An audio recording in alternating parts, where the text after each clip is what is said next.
Silent night, holy night, all is calm, all is bright, round yon virgin, mother and child, holy infant, so tender and mild, sleep in heavenly peace,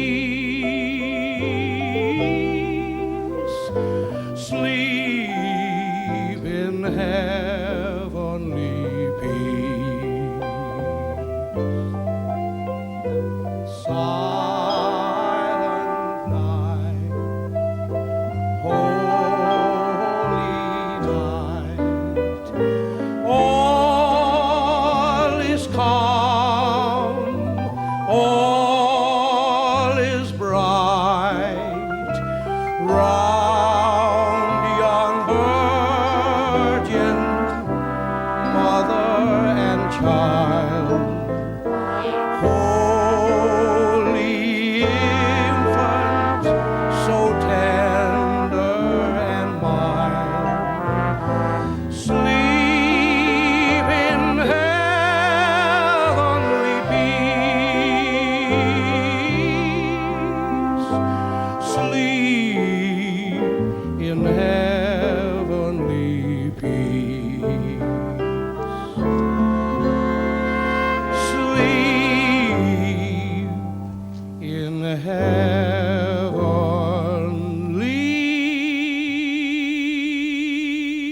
peace.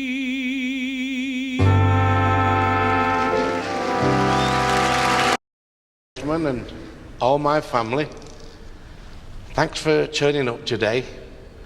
I know you all love me, especially my son and Lynn and the kids, but I'm going to a better place, so don't worry about me, and have a good life. That's the main thing. Have a good life. I love you all. Ta-da. I'm getting fucked these days.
this scruffy cunt on the first row. Have you ever seen it like that?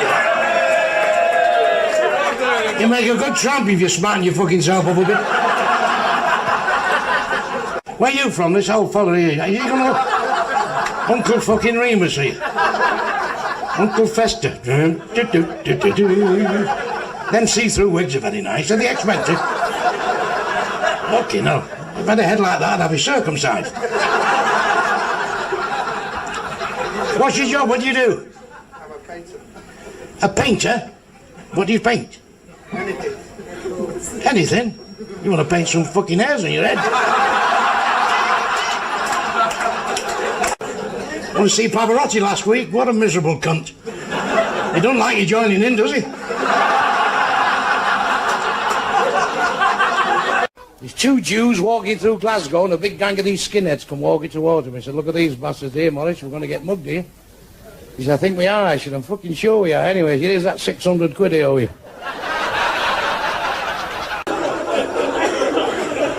Fella up in court, the judge says you're charged with battering your wife to death with a hammer.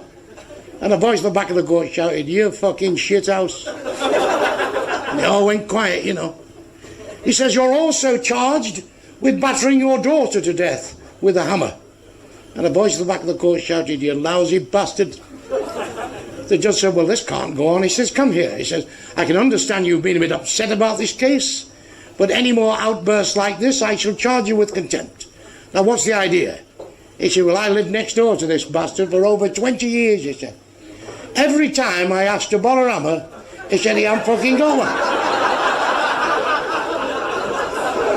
Them French, I don't fucking trust them, I'll tell you. I went in the cafe over there, I said, have you got frog's legs? He said, yes. I said, up in the kitchen and get us a fucking ham sandwich. Two girls on the cash out at the supermarket. One says, you can always tell the married fellas from the single fellas. How do you do that? He said, watch this. A fella come up, he said, one mushroom, one egg, one tomato, one slice of bacon and one tin of beans. She said, you're a single fella, you aren't you? He said, how do you know that? She said, you're a right ugly cunt.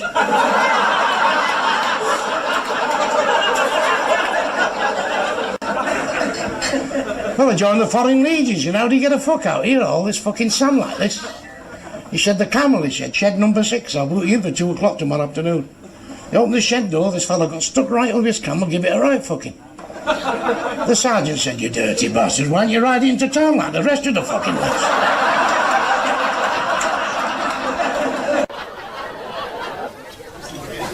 The inspector going round one of these asylums, the fellow stood up in bed like that. He said, who are you supposed to be? He said, supposed to be, you cunt, he said. I'm Napoleon. He said, who told you that? He says, God. And the fellow in the next bed said, I never told you no such fucking thing.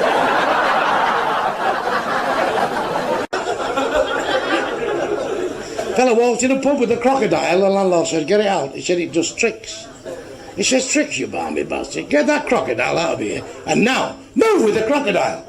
He says, you're going to have a thrombosis, you, the way you're going on. He said, fucking hell, calm down.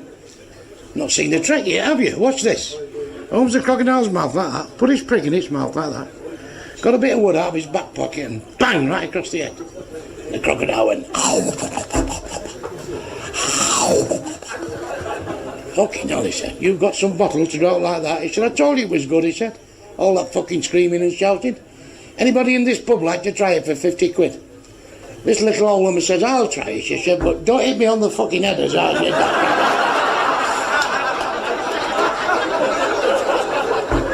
Two Irish brothers went down for disability pension, cracking on they was deaf.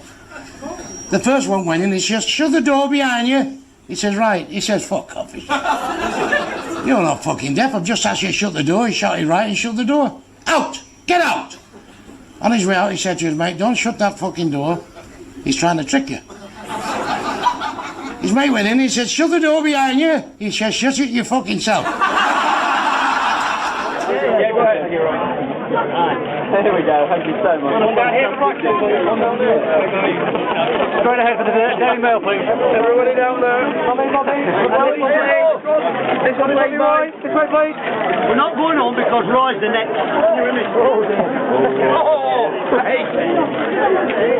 So one straight down here. Thank you. One this way, guys. Thank you. Right here, Bob. Quick one here. One here, guys. One here, boys. He's got a few cameras. One here, boys. There you go. Thank you, Roy. Thank you. Into these jollies. School them.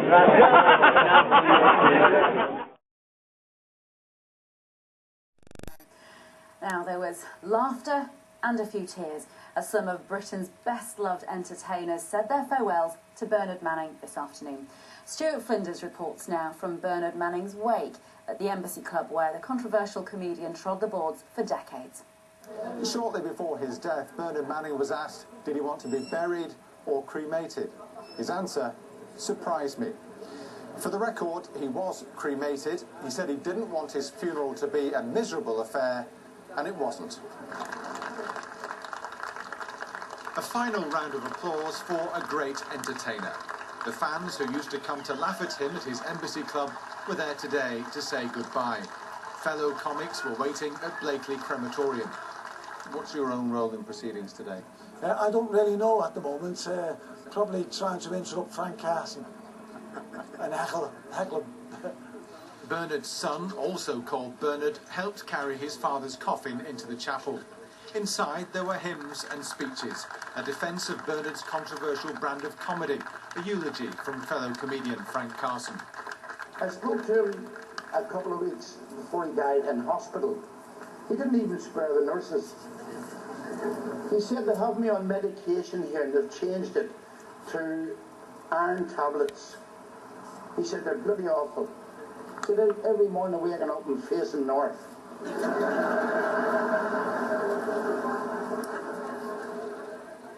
Roy Walker of TV's Catchphrase was there. Cannon and Ball read from the Bible. It's been exactly as Bernard would have wanted it. He wouldn't have wanted it any other way, Bernard, than what it's been in there tonight. He wouldn't have wanted it any other way. All the comics have been joking, and, well, the people were talking, they've been joking. He'd have loved it, Bernard. It was a fantastic day. Amongst his fans, members of a local youth club who benefited from Bernard's charity. I'm just here to say thanks to Bernard for the money he raised for the youth club. You know, it was appreciated.